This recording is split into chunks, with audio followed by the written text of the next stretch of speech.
Est-ce que c'est fait? Oui, l'enregistrement est démarré. Parfait. Donc, je vais commencer la présentation d'aujourd'hui. Dans un premier temps, nous allons démontrer comment créer une application. Nous allons réviser la procédure qui démontre comment créer une application ASP MVC. Donc, je me lance. Donc, je vais vous partager mon écran, ce que j'ai oublié de faire. Donc, allons-y. Je vais vous partager mon bureau complet. Parfait. Donc, créons un petit dossier sur le bureau, comme on a l'habitude de le faire. Donc, je vais l'appeler création PRJ pour projet ASP MVC. Parfait. On va ouvrir Visual Studio.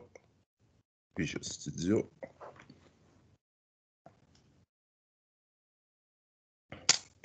Et donc, la procédure pour créer un projet ASP-MVC débute de manière très similaire à la procédure pour créer un projet ASP standard.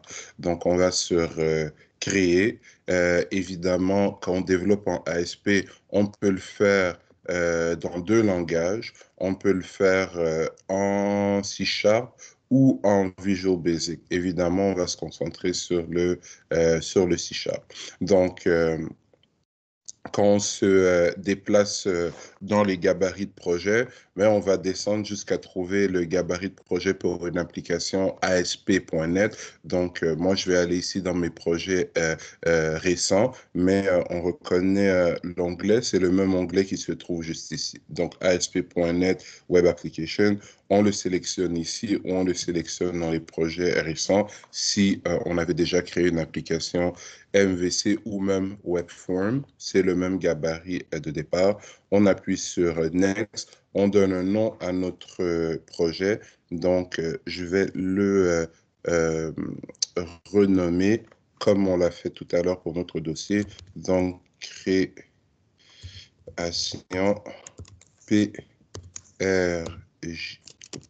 création PRJ ASP MVC. Donc, c'est très important, comme dans tout ce qu'on fait dans Visual Studio, le nom du projet, qu'on soit dans un projet Windows Form ou Windows Presentation Form ou ASP MVC Web Form ou ASP Web Form ou ASP MVC, le nom du projet devient toujours le namespace du projet. Donc, c'est très important de le choisir avec soin. Donc, on choisit le dossier à l'intérieur duquel on va sauvegarder notre fameuse application web, ce que je vais faire juste ici. Et voilà. La version du framework à utiliser, je vais laisser la dernière disponible. On fait Create. Et comme, encore une fois, avec plusieurs gabarits de projet en .NET, surtout en web, on peut choisir un gabarit de projet qui contient déjà beaucoup de ressources, que ce soit des ressources comme des librairies Bootstrap, les librairies jQuery, etc. Donc, pour bien comprendre ce qu'on fait quand on apprend une nouvelle technologie, c'est toujours plus intéressant de commencer avec un gabarit vide. Par contre, comme on l'a démontré la semaine dernière, si vous voulez voir à quoi ressemble un gabarit par défaut MVC avec les ressources qui sont fournies par défaut par le template MVC, donc c'est-à-dire une vue par défaut, un contrôleur par défaut qui pointe déjà vers 3 vues, la librairie jQuery, la librairie Bootstrap, mais vous pouvez cliquer sur MVC. Donc, moi, ce que je vais faire, je vais démarrer avec un projet vide, mais je vais m'assurer que mon projet vide respecte la structure MVC. Je vais cliquer sur Create et Visual Studio travaille pour nous comme d'habitude. Et dans quelques secondes, on devrait voir la structure de base d'un projet MVC à l'intérieur duquel on va devoir rajouter, allons-y, parfait. Donc, voici la structure de base de notre projet. Donc, Si on la regarde attentivement, on voit le dossier, ou plutôt la section référence. Donc, la section référence qu'on n'a pas l'habitude d'ouvrir, mais je prends la peine de le faire aujourd'hui. Donc, ce qu'on voit ici, en fait, ce sont toutes les librairies, tous les namespaces qui sont chargés par défaut dans notre projet.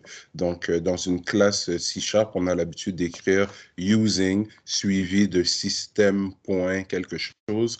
Ce système point quelque chose est en réalité un namespace qu'on charge dans notre projet. Donc, la section références liste les différentes références, les différents namespaces ou les différentes DLL auxquelles notre projet a accès et peut donc faire usage. Donc, la section App Data va nous servir à stocker les fichiers de base de données, entre autres, locaux qu'on veut que notre application web exploite. La section App Start contient par défaut un fichier de routage, donc un fichier de routage qui va nous permettre de spécifier à la fois automatiquement, mais aussi manuellement, si on le désire, quel contrôleur, euh, donc quel contrôleur doit être appelé pour servir une vue en particulier. Donc, pour quelle URL que je tape dans mon browser web, une classe C# particulière qu'on appelle un contrôleur doit être appelée, cette classe C# ayant la responsabilité de ben, répondre aux besoins de mon utilisateur et de lui renvoyer, de le renvoyer vers l'interface usager nécessaire. Donc, la section contrôleur qui est vide pour l'instant, la section modèle la section contrôleur qui va représenter notre logique côté serveur, juste ici, la section modèle qui va représenter nos modèles, donc les classes dont le contrôleur va se servir euh, pour résoudre les problèmes qui lui sont demandés par l'utilisateur à travers les vues qui, elles, représentent les interfaces usagères. Donc, si j'éclate le dossier vue, ben, on voit qu'on n'a rien de spécial pour l'instant. On a un fichier de configuration pour notre serveur. Donc, la première étape, lorsqu'on démarre une application ASP MVC, excusez-moi, est de créer un contrôleur et de lui associer un certain nombre de vues. Donc, pour cette petite démo qui a pour but de montrer comment créer le squelette d'une application ASP.MVC, je vais tout simplement faire un clic droit sur la section contrôleur. On va aller sur Add et on va choisir contrôleur. Donc, on a ici le choix de différents contrôleurs et on aura le temps, à travers nos cours cette session, de couvrir la raison d'être de chacun des différents, la raison d'être et le contexte d'utilisation de chacun des différents contrôleurs qui se trouvent ici. Mais pour aujourd'hui, allons-y avec un contrôleur empty. Donc, l'idée ici est de respecter une certaine nomenclature pour faciliter le routage de notre application. Donc, on peut utiliser n'importe quel nom, en fait, pour notre contrôleur, mais si on termine le nom qu'on lui donne par le mot contrôleur, ben, dans le fameux fichier de routage qui est ici, du code va être généré automatiquement pour nous, pour que un URL en particulier, qui est très souvent voyons, l'adresse IP ou le nom de votre serveur, deux points le numéro de port, slash le nom du contrôleur qui vous intéresse, que cette route soit générée automatiquement dans le fichier de configuration. Donc, si je laisse ici default.controller, ce qui va se produire, je vais avoir un contrôleur qui va s'appeler évidemment default controller, mais dans le dossier vue, je vais avoir un sous-dossier qui va s'appeler défaut. Et donc, c'est dans ce sous-dossier défaut du dossier parent vue que je devrais par la suite créer les vues avec lesquelles mon default controller pourra interagir. Donc, une image vaut 1000 mots. Allons-y. Si j'appuie sur Add, donc ça prend quelques secondes, patientons un peu.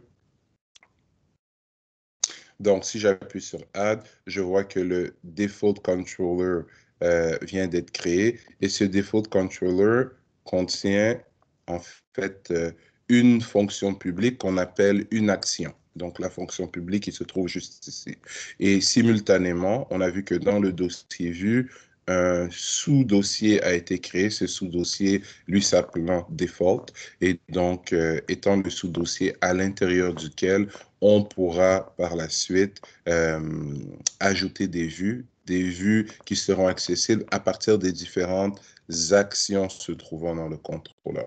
Fait important, l'action par défaut qui nous est fournie dans le contrôleur de type empty est une action de type get. Donc, c'est une action qui va être appelée lorsque l'utilisateur demande une ressource, en particulier en tapant une adresse URL dans la barre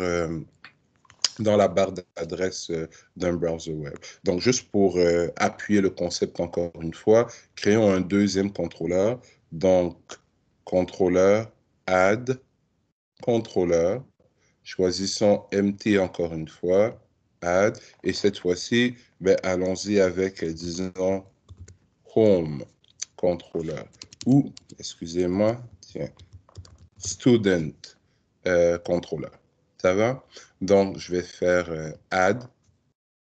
Et voilà, on voit que dans mes contrôleurs, donc, faisons un peu de ménage, dans mes contrôleurs, j'ai le default controller, mais j'ai maintenant aussi le student controller. Le student controller qui lui aussi par défaut a une action qui s'appelle index. Par rapport au student controller, dans le dossier vue, on a un sous-dossier student qui existe pour faire quoi? Pour contenir les vues auxquelles mon fameux student controller a accès par défaut. Donc, vous voyez que Visual Studio est toujours notre ami. Donc, c'est relativement simple en suivant les bonnes étapes de créer une application ASP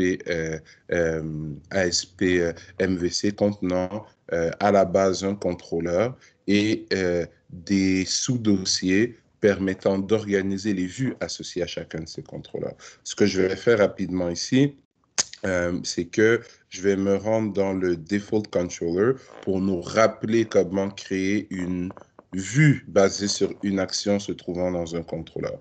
Donc, si je viens juste ici sur le nom d'une action et que je fais add view, donc, je peux spécifier le nom par défaut de la vue, donc du fichier .cshtml qui va être associé à ce contrôleur. Je peux choisir de créer cette vue basée sur un modèle, donc sur une classe, ce qu'on ne fera pas ici parce qu'on n'a pas de classe qui a encore été créée. Et je peux utiliser un fichier de layout qui est l'équivalent d'utiliser une page maître, ce que je ne ferai pas dans un premier temps. Donc, je fais add et surveillez bien mon arborescence de projet. Donc, on voit index.cshtml qui vient d'être créé dans le sous-dossier défaut de vue. Donc, cette vue est une vue qui est accessible par défaut en appelant la méthode index du default controller. Et comment est-ce qu'on appelle cette méthode index? En tapant dans le URL, voyons, l'adresse du serveur, le numéro de port, slash default, donc le nom du contrôleur, slash index, le nom de l'action qui nous intéresse, cette action retournant une vue, cette action nous retournant une vue. Quelle vue? La vue portant le même nom. Donc, de la même façon, je vais aller dans le student controller. Donc, dans le student controller. Et dans le student controller, je vais créer aussi une vue pour l'action index, de la même façon que tout à l'heure. Parfait.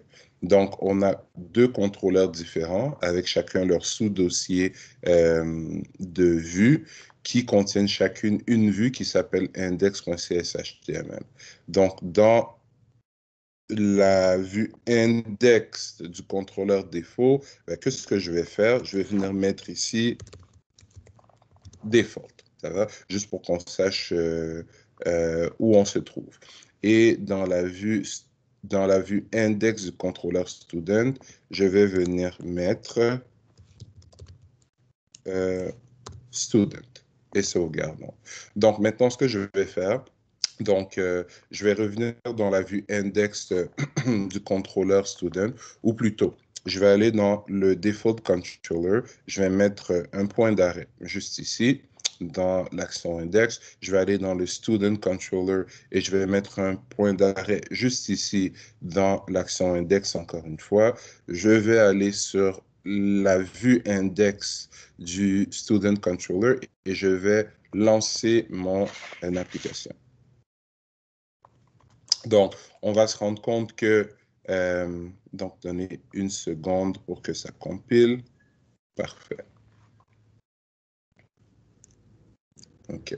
Donc, présentement, ici, ça tourne, ça tourne, ça tourne. Pourquoi? La vue n'a pas encore été servie. Pourquoi? Parce que, voilà, ce qui se passe, si je retourne sur le browser, laissez-moi trouver le bon. Oups. Parfait.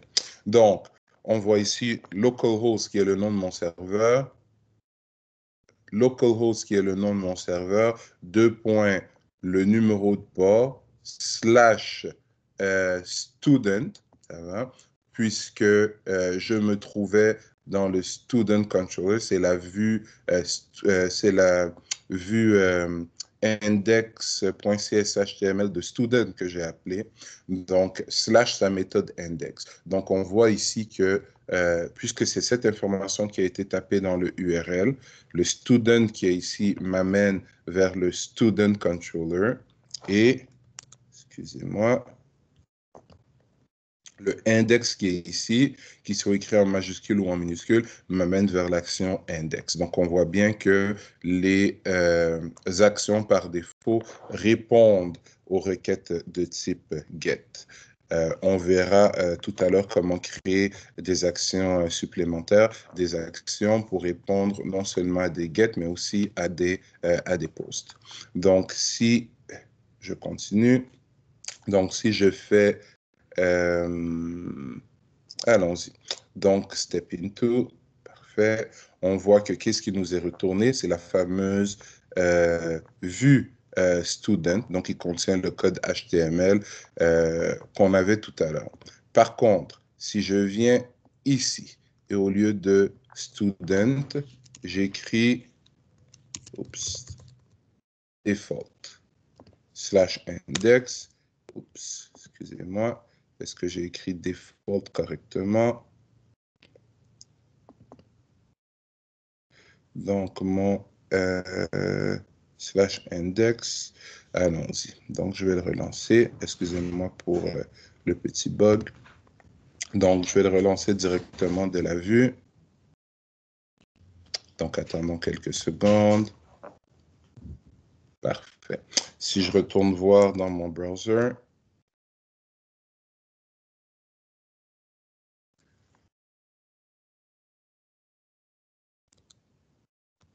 parfait. Donc, on voit bien toujours le même serveur, notre numéro de port, default et index. Donc, le default ici pointe bien vers le contrôleur default, alors que le index pointe bien vers l'action index. Donc, si on exécute, et voilà, on voit default.